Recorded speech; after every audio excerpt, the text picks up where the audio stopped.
한국의 첨단 기술과 국제 협력을 교란시키려는 국제적 해커 조직의 음모가 사라졌다고 하는데요. 한국 연구진이 국제 협력을 교란을 막은 기적이라고 합니다. 과연 어떤 내용이었을까요? 그럼 지금부터 오늘의 이야기를 시작해보겠습니다. 안녕하세요. 저는 일본에서 하버드 대학교에서 교환학생을 하고 있는 하시모토 세라피나입니다. 나이는 20살이에요. 모든 사람들이 저를 세라라고 불러요. 저는 일본인이라는 것이 정말 자랑스러워요. 저희 음식, 문화, 역사 모든 것을 사랑해요. 무엇보다도 고향의 모든 사람들이 얼마나 체계적이고 예의 바른지 정말 좋아해요. 일본은 세상에서 가장 훌륭한 나라이고 저는 모든 사람들에게 이것을 자랑스럽게 말하고 있어요. 오늘 비교역사학 수업에서 윌리엄스 교수님이 저에게 쉬워 보이는 과제를 주셨어요. 윌리엄스 박사님은 회색 머리를 가진 친절한 분으로 항상 저희가 중요한 주제들에 대해 생각하게 만드시는 분이에요. 교수님이 안경을 고쳐 쓰시며 저에게 발표 준비를 하라고 말씀하셨어요. 일본과 한국을 비교하되 두 나라가 과거의 어려운 기억들을 어떻게 다루는지에 집중하라고 하셨어요. 저는 미소를 지었어요. 정말 간단할 것 같았거든요. 일본은 다른 나라들보다 역사를 다루는데 훨씬 뛰어나니까요. 저희는 현대적이고 체계적이며 평화로워요. 한국이 일본에게 도대체 무엇을 가르칠 수 있을까요? 그날 저녁 저는 기숙사 방에서 노트북을 치며 앉아 있었어요. 저는 항상 일본이 다른 아시아 국가들의 발전을 도왔다고 배웠어요. 한국에 대해서는 일본보다 작고 덜 중요한 나라라는 것 외에는 별로 아는 게 없었어요. 제 자신에게 이건 쉬울 거라고 말했어요.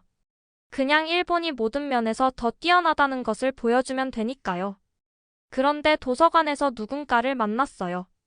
김지민이라는 이름의 한국인 대학원생으로 하버드 케네디 스쿨에서 공부하고 있었어요.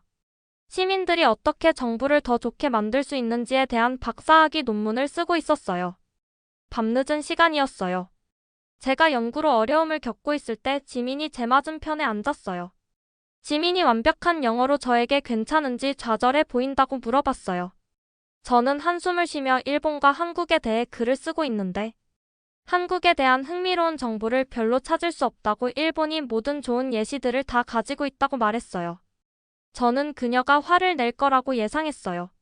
대신 지민은 부드럽게 미소를 지었어요.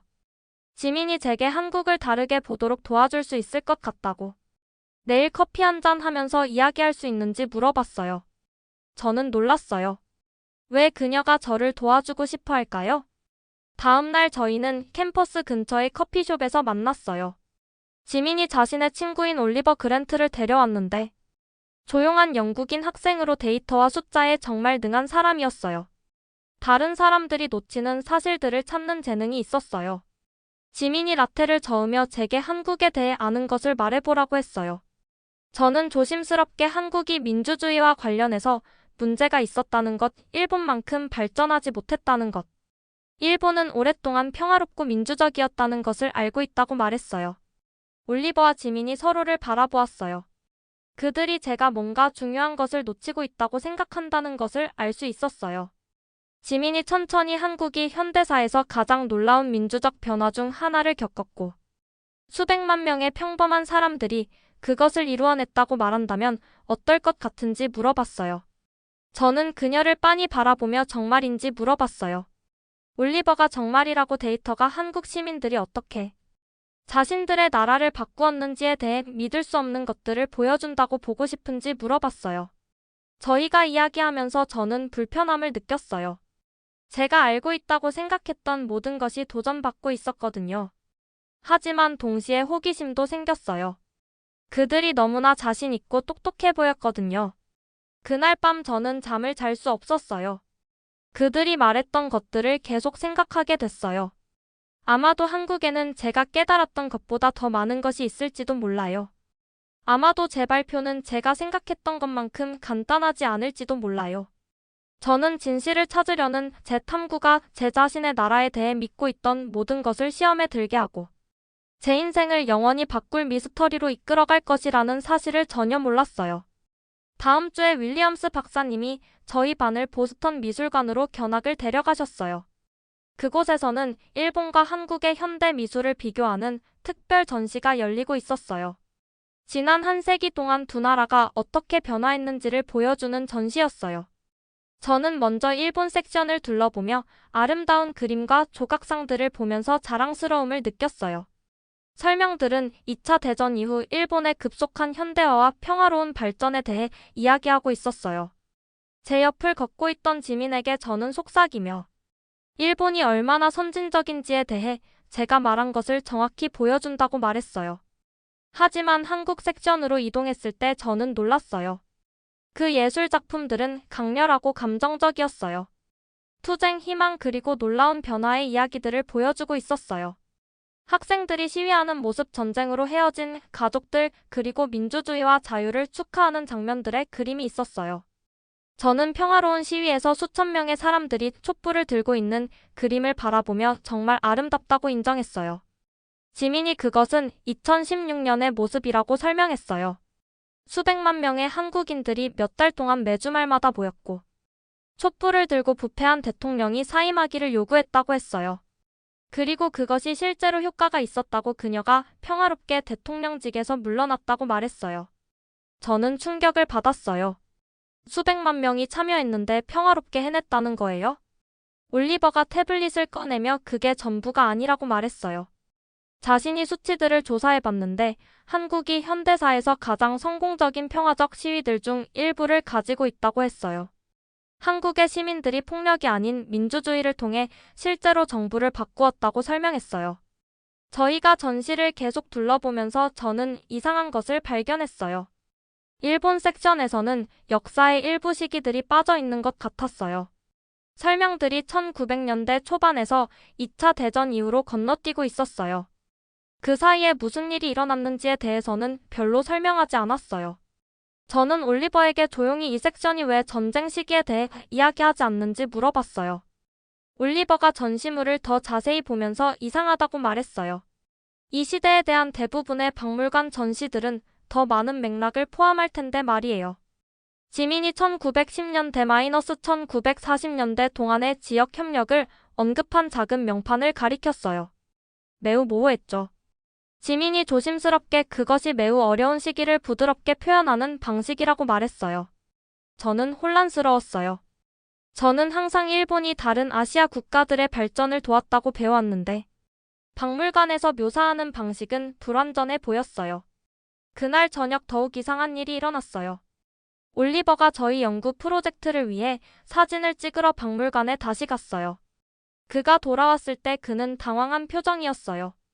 올리버가 카메라에 사진들을 보여주며 이상하다고 말했어요. 1930년대와 1940년대에 대한 이 전시물을 보라고 했어요. 사진들은 일본이 다른 나라들로 확장한 것에 대한 상세한 설명들을 보여주고 있었어요. 한국, 중국 그리고 다른 곳의 사람들에게 미친 영향을 묘사하고 있었죠. 하지만 제가 다음날 같은 전시물을 봤을 때 설명들이 완전히 달라져 있었어요. 훨씬 더 짧고 모호했어요. 저는 전시물을 바라보며 불가능하다고 말했어요. 박물관이 하룻밤 사이에 전시물을 바꾸지는 않으니까요. 하지만 올리버의 사진들은 거짓말을 하지 않았어요. 누군가가 분명히 그의 방문과 저희 방문 사이의 정보를 바꾼 것이었어요. 저는 큰 소리로 누가 그런 일을 했을지 그리고 왜 그랬을지 궁금하다고 말했어요. 지민이 진지한 표정으로 아마도 누군가가 사람들이 전체 이야기를 알기를 원하지 않는 것 같다고 말했어요. 제 머리가 돌고 있었어요. 일본이 한국보다 낫다는 저의 간단한 발표가 훨씬 더 복잡한 것으로 변하고 있었어요. 누군가가 정보를 숨기고 있었는데 누구일까요? 그리고 그들이 저희가 알기를 원하지 않는 것은 무엇일까요? 저는 이 미스터리가 저희를 진실, 역사 그리고 누가 사람들이 과거에 대해 무엇을 배울지 결정하는가에 대한 더 깊은 질문들로 이끌어갈 것이라는 것을 깨닫기 시작했어요. 박물관에서 일어난 일 이후에 지민, 올리버 그리고 저는 함께 작업하기로 결정했어요. 저희는 미스터리를 풀고 일본과 한국 모두에 대한 정직한 발표를 만들고 싶었어요. 올리버는 데이터 분석에 뛰어난 실력을 가지고 있었어요. 그는 두 나라가 시위, 언론의 자유, 민주주의에서의 시민 참여를 어떻게 다뤘는지 비교하는 디지털 프로젝트를 만들자고 제안했어요. 저희가 하버드 컴퓨터실에 앉아 있을 때 올리버가 공식적인 정부 데이터와 존경받는 국제 자료들만을 사용할 거라고 설명했어요. 그렇게 하면 아무도 저희가 불공정하다고 말할 수 없을 거라고 했어요. 몇 주 동안 저희는 열심히 정보를 수집했어요. 올리버는 프리덤 하우스나 국제투명성기구 같은 조직들의 데이터베이스를 찾았어요. 이런 단체들은 여러 나라의 민주주의와 언론 자유를 측정했어요. 지민은 한국의 민주화 운동에 대한 역사적 맥락을 제공했어요. 저는 일본의 전후 발전에 대해 연구했어요. 저희가 작업하면서 저는 놀라운 발견들을 했어요. 데이터는 한국이 지난 수십 년 동안 언론 자유와 민주적 참여에서 놀라운 진전을 이루었다는 것을 보여줬어요. 일부 지표에서는 한국이 실제로 일본보다 더 높은 점수를 받고 있었어요. 저는 정부 투명성에서 한국의 향상을 보여주는 차트들을 보며 전혀 몰랐다고 인정했어요. 한국 시민들이 정말로 자신들의 나라를 변화시켰구나요. 지민이 시민 참여에 대한 통계를 가리키며 이것도 보라고 덧붙였어요. 한국인들이 대부분의 선진국들보다 더 높은 비율로 투표한다고 했어요. 평화로운 시위에도 더 적극적으로 참여한다고 했어요. 제 세상 전체가 뒤바뀌고 있었어요. 한국이 일본보다 덜 선진적이라고 제가 생각했던 모든 것이 틀렸어요. 숫자들은 거짓말을 하지 않았어요. 한국의 민주주의가 실제로 여러 면에서 일본보다 더 강했어요. 하지만 저희 프로젝트가 완성되어 갈 때 이상한 일들이 일어나기 시작했어요. 올리버가 먼저 알아차렸어요.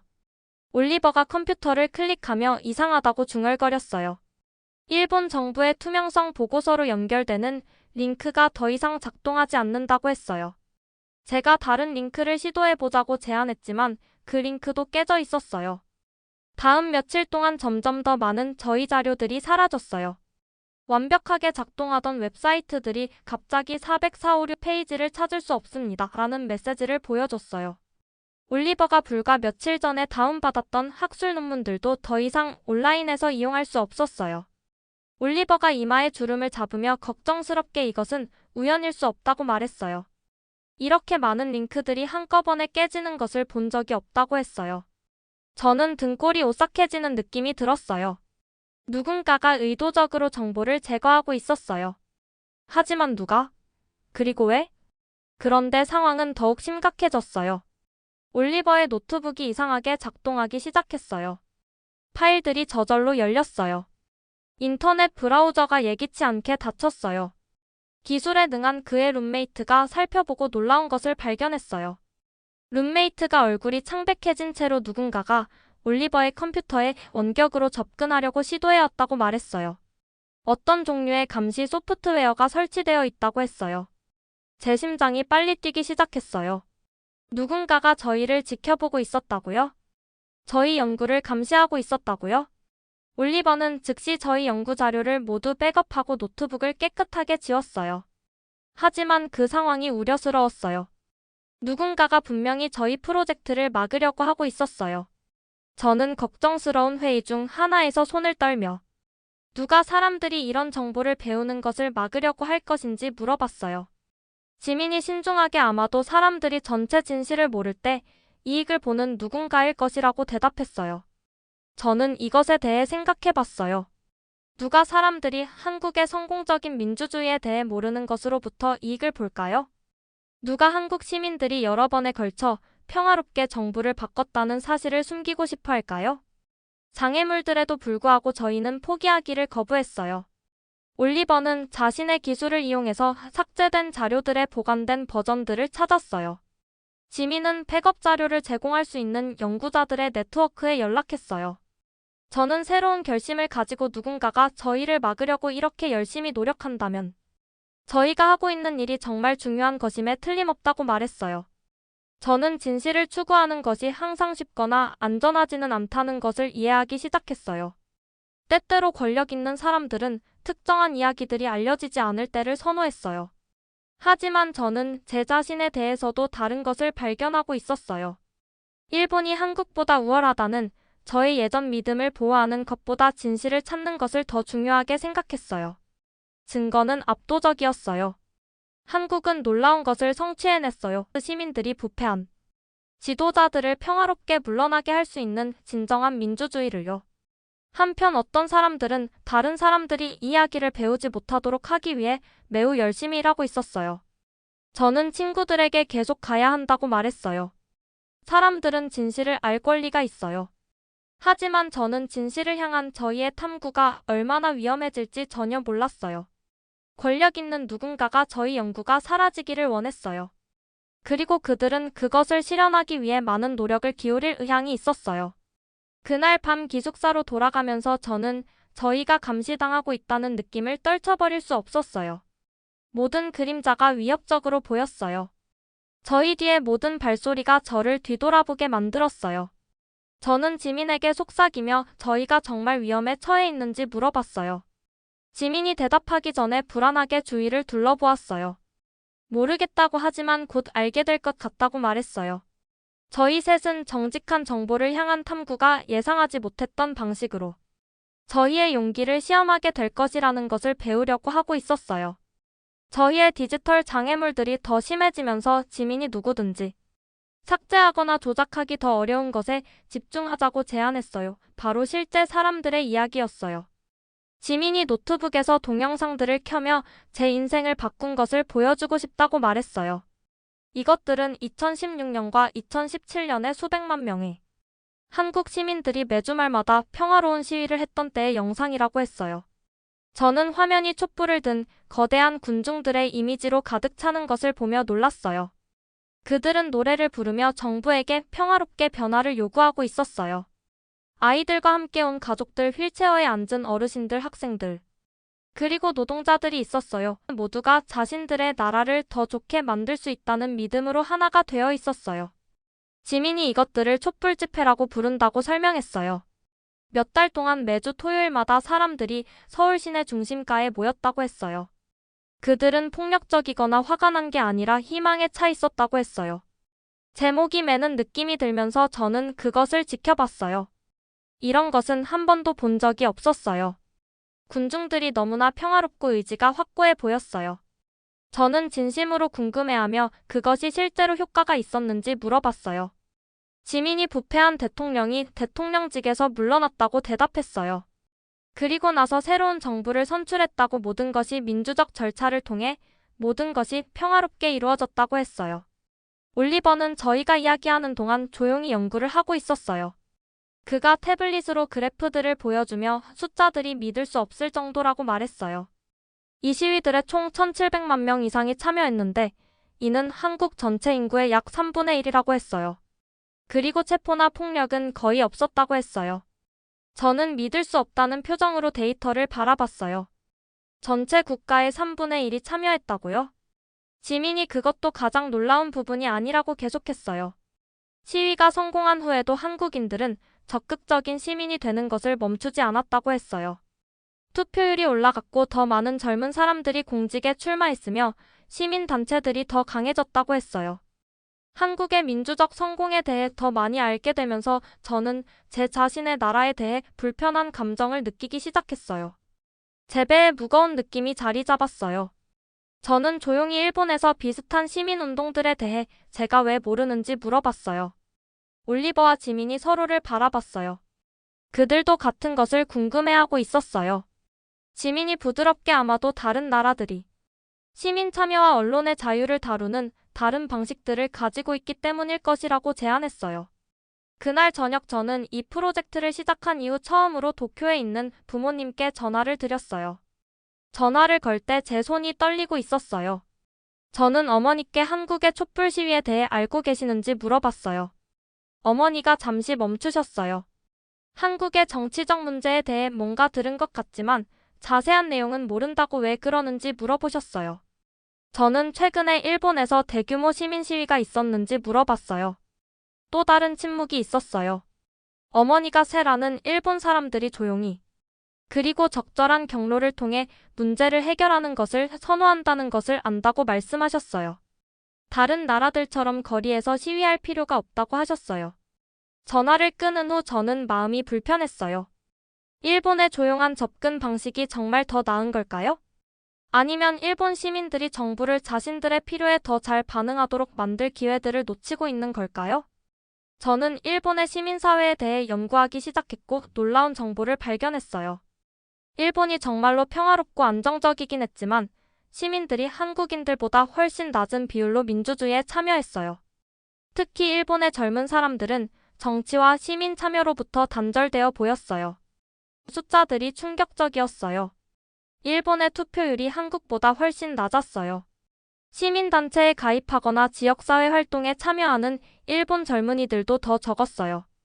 한국인들이 목소리를 내기로 선택한 반면 저희는 조용히 있기로 선택한 것 같았어요. 저는 다음 회의에서 아마도 두 나라 모두 서로에게서 배울 것들이 있을 것이라고 말했어요. 올리버가 미소를 지으며 이제 진짜 연구자처럼 생각하고 있다고 말했어요. 최고의 비교는 한 나라가 더 낫다는 것을 증명하려고 하지 않고 다른 곳들에서 무엇이 효과가 있고 무엇이 효과가 없는지 이해하려고 한다고 했어요. 지민이 열정적으로 고개를 끄덕였어요. 정확히 맞다고 했어요. 한국도 완벽하지 않다고 저희도 여전히 불평등 과로 문화 그리고 다른 문제들을 가지고 있다고 했어요. 하지만 저희의 민주화 운동은 시민들이 함께 일할 때 변화를 만들어낼 수 있다는 것을 가르쳐 주었다고 했어요. 저는 일본의 우월성을 증명하려던 저의 원래 계획이 훨씬 더 가치 있는 것으로 변화했다는 것을 깨달았어요. 바로 진정한 이해를 위한 탐구였어요. 저는 한국의 강점들을 인정하는 법을 배우는 동시에 제 자신의 나라에 대해서도 더 비판적으로 생각하고 있었어요. 제 인생에서 처음으로 저는 일본이 정말로 모든 면에서 최고인지 의문을 갖기 시작했어요. 아마도 저희는 이웃들로부터 배울 것이 있을지도 몰라요. 하지만 진실을 향한 저희의 여정은 아직 가장 큰 도전에 직면하려고 하고 있었어요. 지민 올리버 그리고 제가 발표를 마무리하고 있을 때 예상치 못한 메시지를 받았어요. 큐레이터 X라고 자신을 부르는 누군가가 암호화된 이메일을 통해 올리버에게 연락했어요. 그 신비로운 메시지는 저희의 박물관 전시 연구에 무슨 일이 일어났는지 봤다고 적혀 있었어요. 자신이 박물관 시스템 내부에서 일하고 있으며 그 전시물들이 왜 바뀌었는지에 대한 정보를 가지고 있다고 했어요. 하지만 직접 만나야 한다고 했어요. 제 심장이 두근거렸어요. 이 사람이 저희 미스터리에 대한 답을 가지고 있었어요. 저희는 긴장되었지만 궁금했어요. 캠퍼스 근처의 조용한 카페에서 큐레이터 X와 만나기로 했어요. 큐레이터 X는 보스턴 지역의 여러 박물관에서 일하는 중년 여성이었어요. 그녀는 낮은 목소리로 말하기 전에 불안하게 주위를 둘러봤어요. 그녀가 역사의 특정 부분들이 눈에 띄게 전시되는 것을 원하지 않는 사람들이 있다고 설명했어요. 때때로 박물관들이 기부자들, 정부 관리들 또는 문화단체들로부터 정보를 특정한 방식으로 제시하라는 압력을 받는다고 했어요. 저는 충격을 받으며 박물관이 외부의 압력 때문에 전시를 바꾼다는 뜻인지 물어봤어요. 큐레이터 X가 슬프게 고개를 끄덕이며 생각보다 자주 일어나는 일이라고 했어요. 특히 국가 간의 관계와 관련된 민감한 역사적 주제들의 경우에 그렇다고 했어요. 그녀가 문서들이 든 폴더를 꺼냈어요. 이것들은 일본 전시에 대한 이메일들과 회의록들이라고 했어요. 특정 설명들을 덜 구체적으로 만들기로 결정된 부분들을 볼 수 있다고 했어요. 올리버가 그 문서들을 주의 깊게 살펴봤어요. 그것들은 박물관이 일본의 전시 시대에 대한 전시물들을 수정하라는 요청을 받았다는 명확한 증거를 보여줬어요. 누군가가 그것들이 덜 상세하고 더 긍정적이기를 원했어요. 저는 혼란스럽고 배신당한 기분을 느끼며 왜 그런지 물어봤어요. 박물관은 사람들에게 진실을 가르쳐야 하는 것 아닌가요? 제 목소리가 떨리고 있었어요. 제가 믿었던 모든 것이 무너지고 있었어요. 큐레이터 X가 박물관들이 운영되기 위해서는 자금이 필요하다고 설명했어요. 때때로 그것이 교육적 목표와 재정적 압력 사이의 갈등을 만든다고 했어요. 지민이 신중한 표정을 지었어요. 이것이 정확히 시민 참여가 왜 그렇게 중요한지를 보여준다고 했어요. 한국에서 사람들이 정부가 정보를 숨기고 있다는 것을 발견했을 때 그들은 투명성을 요구했다고 했어요. 박물관, 대학 그리고 언론기관들이 모두 대중에게 더 책임지게 되었다고 했어요. 큐레이터 X가 떠난 후 저희는 한동안 조용히 앉아 있었어요. 저는 제 세상 전체가 뒤바뀐 것 같은 기분이었어요. 저는 조용히 제가 알고 있다고 생각했던 모든 것이 틀렸던 것 같다고 말했어요. 일본이 다른 나라들보다 더 정직하고 개방적이라고 생각했는데 실제로는 저희 역사의 중요한 부분들을 숨기고 있었어요. 제 눈에 눈물이 맺히기 시작했어요. 어떻게 이런 일이 일어날 수 있을까요? 올리버가 친절하게 그것이 일본이 나쁜 나라라는 뜻은 아니라고 말했어요. 모든 나라는 역사의 어려운 부분들을 가지고 있다고 했어요. 문제는 사람들이 그런 어려움들에 대해 배우고 공개적으로 논의할 수 있도록 허용되는가 하는 것이라고 했어요. 지민이 정확히 맞다고 동의했어요. 한국은 정부가 정보를 통제하고 비판을 억압했던 수십 년간의 군사 독재를 겪었다고 했어요. 하지만 한국 시민들은 결국 진실을 알 권리와 민주주의에 참여할 권리를 요구했다고 했어요. 그것이 저희 나라를 더 강하게 만든 것이라고 했어요. 저는 저 자신도 놀라는 결정을 내렸어요. 제 발표를 완전히 바꾸고 싶다고 했어요. 일본이 한국보다 낫다는 것을 증명하려고 하는 대신 한국의 사례가 어떻게 일본이 더 민주적이고 투명해지는 데 도움이 될 수 있는지 보여주고 싶다고 했어요. 올리버가 확실한지 물어봤어요. 그것이 어떤 사람들을 불편하게 만들 수도 있다고 했어요.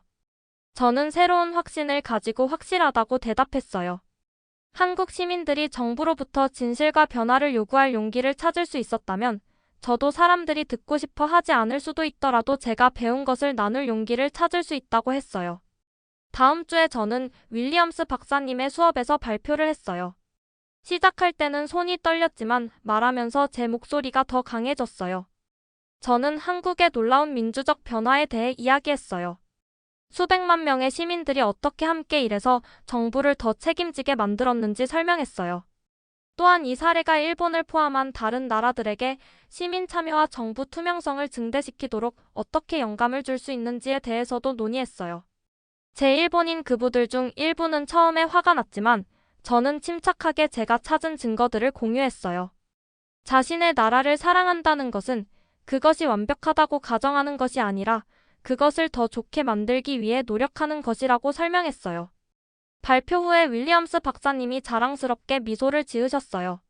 세라가 비교 연구의 가장 중요한 교훈을 배웠다고 진정한 이해는 이미 믿고 있는 것을 확인하는 것이 아니라 정직한 탐구에서 나온다고 말씀하셨어요. 수업 후에 지민과 올리버가 저를 껴안았어요. 지민이 제가 놀라웠다고 진정한 용기를 보여줬다고 말했어요. 저는 그들에게서 배운 것이라고 대답했어요. 시민들이 진실을 추구하고 정부로부터 더 나은 것을 요구할 힘이 있다는 것을 가르쳐줬다고 했어요. 그날부터 저는 일본에서 시민 참여와 투명성을 증진시키는 일에 열정을 갖게 되었어요. 제 나라의 예의와 화합이 같이 있다는 것을 깨달았지만 한국의 적극적인 민주적 참여 모델과 결합될 때 더욱 강력해진다는 것도 알았어요. 저는 또한 지민과 올리버와의 우정을 유지했고 저희는 아시아에서 이해와 민주주의를 증진시키는 프로젝트들에서 계속 협력했어요. 저는 일본이 한국보다 우월하다는 것을 증명하려고 연구를 시작했어요. 대신 두 나라 모두 서로에게 제공할 가치 있는 교훈들이 있다는 것을 발견했어요. 진실을 추구하는 것은 용기, 겸손 그리고 국경을 넘나드는 우정을 필요로 해요. 가장 중요하게 저는 좋은 시민이 된다는 것은 어려운 질문들을 기꺼이 하고 싶지 않더라도 긍정적인 변화를 위해 일할 의지를 갖는 것이라는 것을 배웠어요. 어둠 속에서 촛불을 든 수백만 명의 한국인들처럼 저는 평범한 사람들이 세상에 빛을 가져올 힘이 있다는 것을 발견했어요.